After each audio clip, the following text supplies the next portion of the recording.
everyone. Welcome to our April 2025 DUTC Open Science Community Event, a NASA event watch party. My name is Dr. Courtney Haun, and I serve as the coordinator for our virtual Open Science Skills Training Program. With me today is Brooklyn Olson, our senior technical writer, and we're thrilled to have you all here. Hi, everyone. Before we tune in to the live NASA broadcast, we encourage you to introduce yourself in the chat, who you are, where you're from, and your favorite space fact. I also want to hear why you're excited about open science. I'll be sharing my answers in the chat too. Today, we will be streaming the International Space Station crew during their conversations with the students at the Academy on the Farm. Courtney and I will be live in the chat during the event, providing commentary, fun space and science trivia, and detailing ways to further connect in the open science community. After the live event wraps, we will have closing commentary and discussion. Let's get started. Awesome. Thank you so much, Brooklyn. So while we kick off the event, we have a few more small items that we would like to talk through. First, don't use this code as a professional training, coaching, and consulting company, and it's been in operation since 2016. We're thrilled to offer many open science training options. And here we go. We're kicking off our event. Brooklyn and I will see you in the chat.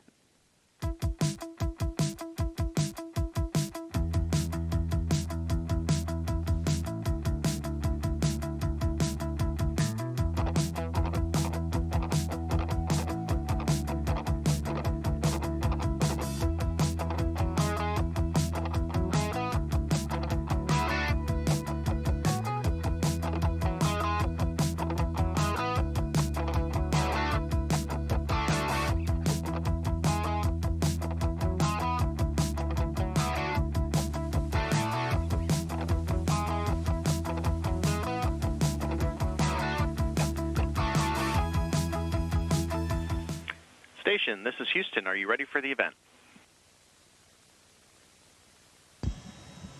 Houston Station, I'm ready for the event. Houston ACR, this is Mission Control Houston. Please call station for a voice check. Station, this is Houston ACR. How do you hear me? I have you loud and clear. Please stand by for opening remarks. Hello everyone, I'm thrilled to welcome you to this extraordinary event where we have a unique opportunity to connect directly with astronauts aboard the International Space Station. Today we are not just spectators, we are participants in an awe-inspiring world of space exploration. As we embark on this journey, I encourage you to let your curiosity soar and your imagination take flight. Remember, each question you ask is a step towards unraveling the mysteries of the universe. So get ready to be inspired as we bridge the gap between Earth and space and discover the wonders that await beyond our planet. Hey Auntie, my question is, what's the oddest behavior you've had to adjust to while floating around the station?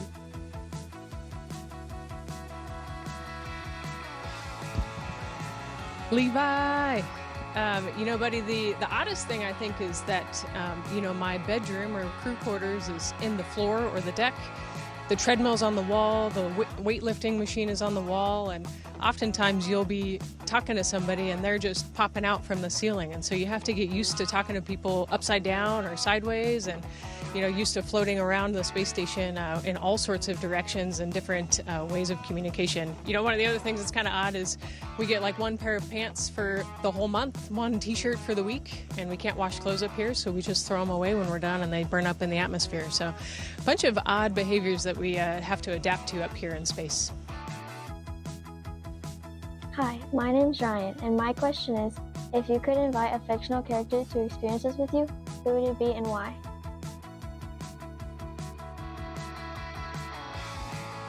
Great question, Ryan. I've thought about this a little bit. I'm not sure. I'm kind of torn. I think Peter Quill would be pretty cool. He's got a cool friend group. He's resourceful. He knows the whole space thing. He's got a good taste in music. But also, like, the magic carpet from Aladdin would be pretty cool, because then you could go ride wherever you wanted to in the universe. Hi, my name is Bryson. How do you get back to Earth?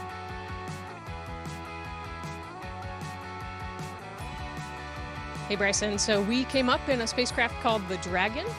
It was launched on a couple rockets, and once the first and second stage rockets were done, we left them behind on Earth or in the atmosphere. And now our Dragon spacecraft is docked right here to the International Space Station, and it's ready to go whenever we're ready to go. So we'll get in the spacecraft, we'll close the hatch, and then we'll detach.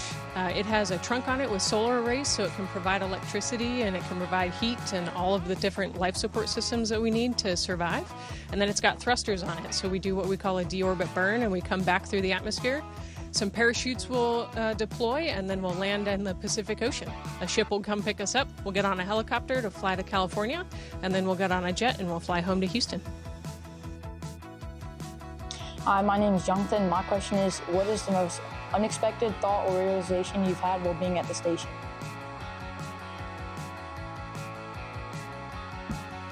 Hey, John.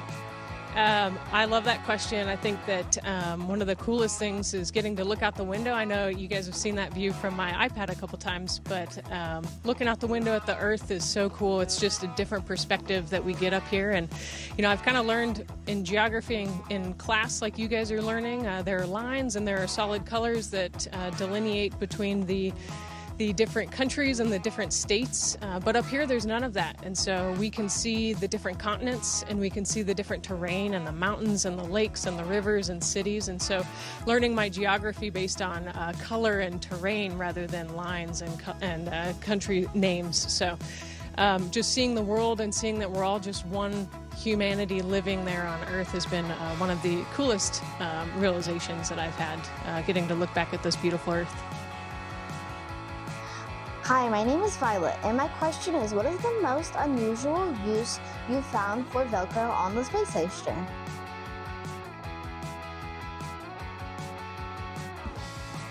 So Velcro on the space station is used everywhere. You can see I've got some on my pants. I stick everything to my pants if I need to put something down. But recently I lost my spoon, and it floated off into the Russian segment, and somebody found it and brought it back to me. So I put a little piece of Velcro on my spoon so I can keep it next to the table and not lose it again. And then another technique I was given was use the Velcro on your flashlight. You can use it as a back scratcher. The tough part of the Velcro there is a great way to scratch your back in places your hands can't reach. Hi, my name is Madeline. My question is, how did you pick your zero-G indicator?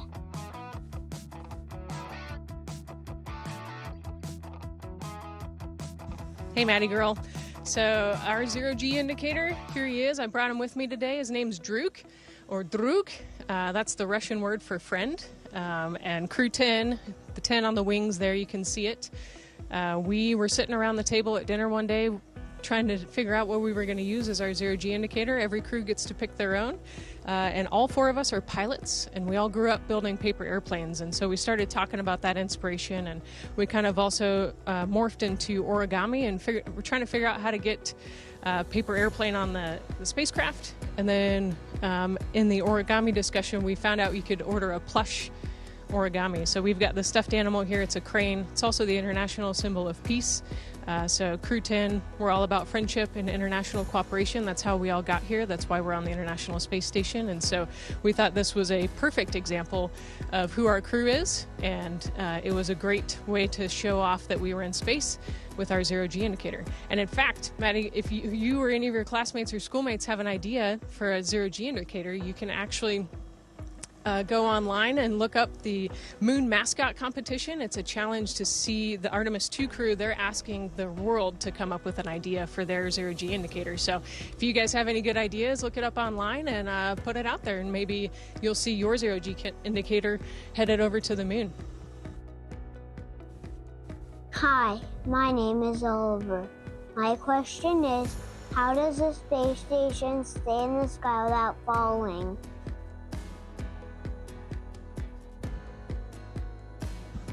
Hey Oliver, so we are high and fast above the Earth, about 250 miles above the Earth, and 17,500 miles an hour is how fast we're going. So we're actually being pulled down to the Earth. We're actually technically falling, but we're so high and fast that as we fall, we just miss the Earth and we go into an orbit and we just keep missing the Earth. So it's an orbital mechanics discussion, but we're being pulled back to Earth by Earth's gravity, but we're far enough away and we're fast enough that we stay up in space.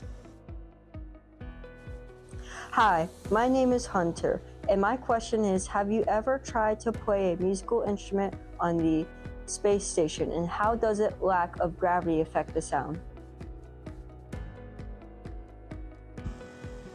Ooh, I have not yet tried to play a musical instrument on the space station, but we do have a few musical instruments, and we've passed an iPad around and listened to each other's favorite music in the evenings. But one of the things about sound up here, so the lack of gravity doesn't necessarily affect the way that we hear things, but I brought a fun thing to show you guys. I've got a bag of tools here, and the metal is not being held down by gravity. So if you can hear that, when you move the bag around, you've got like your own built-in wind chime. This is with anything that's metal, because they're not being held by gravity, they just move around. So there are a lot of unique sounds up here on the space station. Hi, my name is Jasleen, and my question is, how is your research contributing to advancements in areas like climate science, medicine, and technology that benefit life on Earth?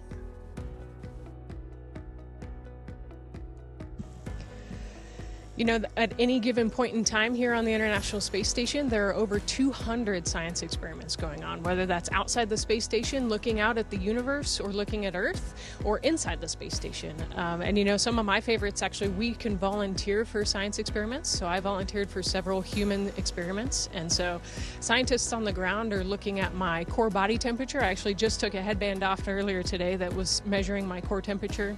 I've worn a vest a couple times. It's measuring my blood pressure, my heart rate, my breathing rate and volume, all sorts of different measurements to learn how my body's adapting in space and how it adapts when we live in space for long periods of time.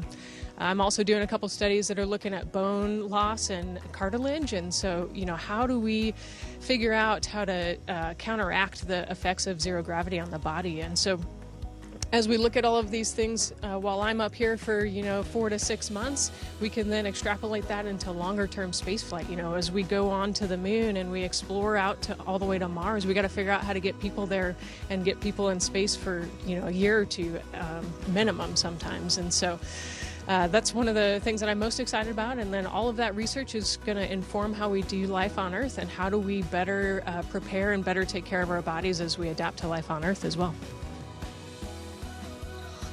Hi, my name is Andrea, and my question is, have you ever seen a shooting star from space? What did it look like?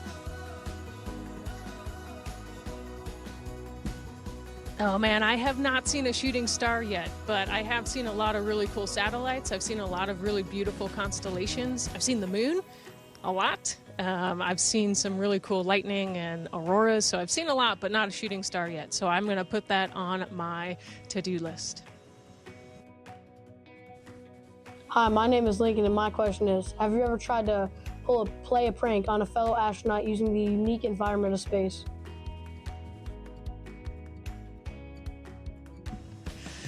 Oh man, I love this question. Not yet, but we did contemplate doing one on April Fools, and that was removing a handrail that's popular in Node 1. So as people zoom through the lab, usually you catch yourself on one particular handrail, and if you move that out of the way, somebody could be coming in for breakfast and not have a way to stop. So we thought about it, but not yet. We haven't done one yet. Hi, my name is Corey, and my question is, if you could have a pet in space, what kind of creature do you think would adapt best to zero gravity?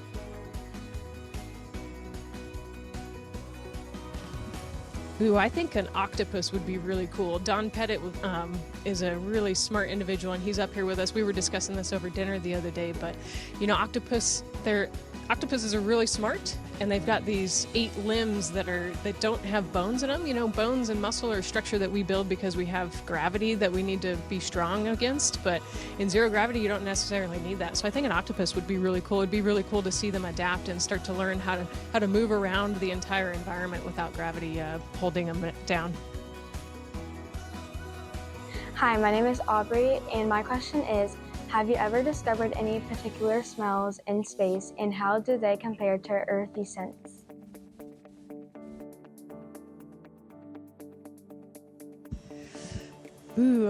So I think the most unique smell is space.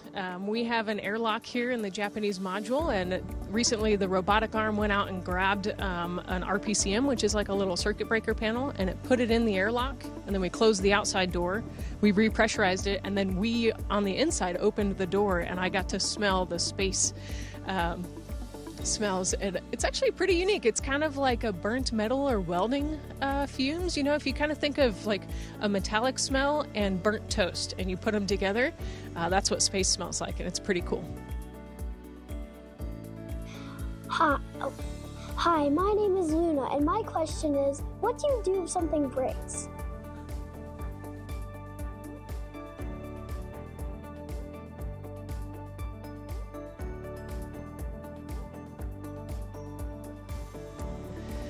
Luna, if something breaks up here, we have to fix it. So we can't call an electrician or a plumber or anything else. So we have a team on the ground that, you know, they have the same parts and pieces on the ground, and they kind of figure out a procedure on how to fix it. They'll send that up to us, and then we'll work with them on fixing things. So I've worked on the ventilation system here. We just swapped out a part on a spacesuit today. So there are all sorts of things that we fix on a daily basis. You know, the astronauts are the ones who maintain the space station.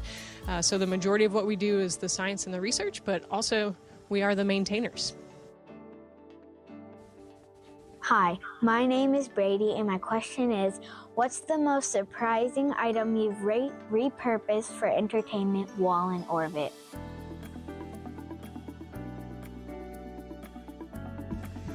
Ooh, I actually think that we answered that today. I brought it with me. So all I have here is just a clean, dark t-shirt. And actually this is a great example of the ground team. We needed to see if the airflow that we were getting was clean. So we put this t-shirt on the end of an air duct, and then we let it blow air onto the t-shirt for about 3 minutes. And then we removed the t-shirt to see if there were any particulates or any debris or anything that we needed to be worried about in order to make sure the air was nice and clean while we fixed that spacesuit today. So just imagine like a random t-shirt repurposed to fix a spacesuit today. Hi, my name is Emerson. My question is, can you see the same rainbow that we can see from Earth?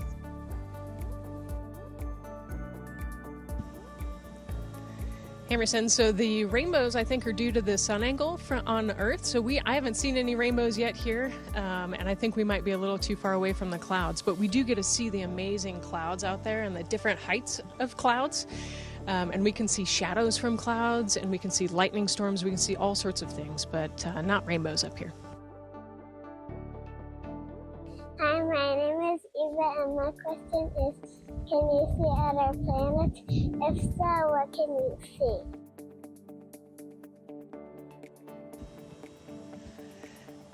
So without a telescope, we can definitely see other planets up here, but it's a similar view to what you guys have on the Earth. The other planets are so far away from us, they still show up as kind of small dots. So if you wanted to see the real details of a planet, you would have to get a telescope even up here on the space station. You know, we're 250 miles away from you guys, but the planets that you might want to see are hundreds of thousands of miles away. So you got to look real hard through a telescope to see details on planets.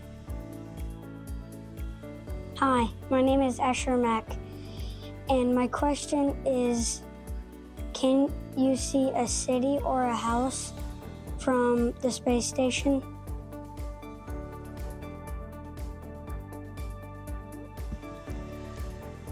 Yeah, so actually we can see cities, especially at night. All of the big cities show up really cool. We could see their lights from the cupola or from the window in the lab. And then also during the day, we can kind of see the cities. And then if you get a big telephoto lens out on the camera and zoom in really far to the earth, you can see individual buildings. But so you could take pictures of those things, but just with your eyeballs, you can see kind of like the coastline. And for example, I saw Tampa just the other day. We flew right over Tampa, and I was able to see Tampa from the space station. And then I zoomed in with a camera, and I was able to see the Air Force Base that's right there, and the city and the different buildings. So pretty cool.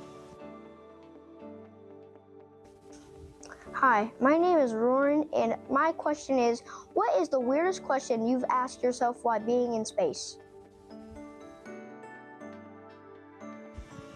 Oh man, the weirdest question I think is, where am I? You know, on the first night when we slept in the Dragon spacecraft, I woke up and I felt like I was falling and I had no idea where I was. And then the second night when we were here in the space station, so my first night on the International Space Station, you know, like I said, my crew quarters are in the deck or on the floor.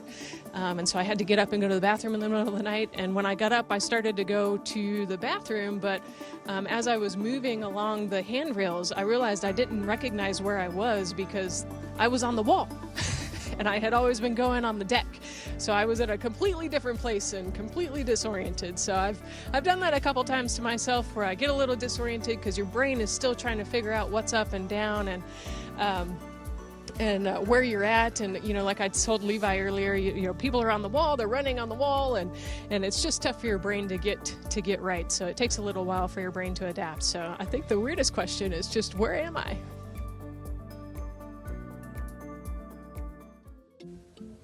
Thank you all for being part of this incredible journey today. It has been a privilege to witness your enthusiasm and curiosity. The questions you've posed have shown us that the future of space exploration is indeed bright and promising.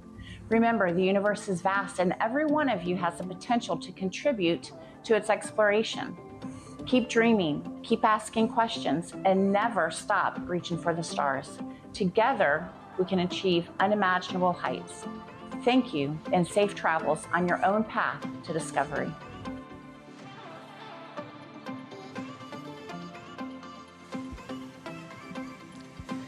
And thank you to Academy at the Farm for letting me be a part of your afternoon today. Thank you, Ms. Cantwell and Mr. Borders, for organizing this. And thank you to all of the students at Academy at the Farm. I got to learn a little bit about Jonathan, Levi, and Maddie's classmates and schoolmates today, and I loved all of your questions, some amazing, thoughtful questions and creative questions. So hopefully you guys learned something, and as I prepared for this, I also learned something. And you know, it's an exciting time to be in space flight, an exciting time to be on the International Space Station. So keep your minds open, work hard, and go explore. Station, this is Houston ACR. Thank you. That concludes the event. Thank you to all participants. Station, we are now resuming operational audio communications.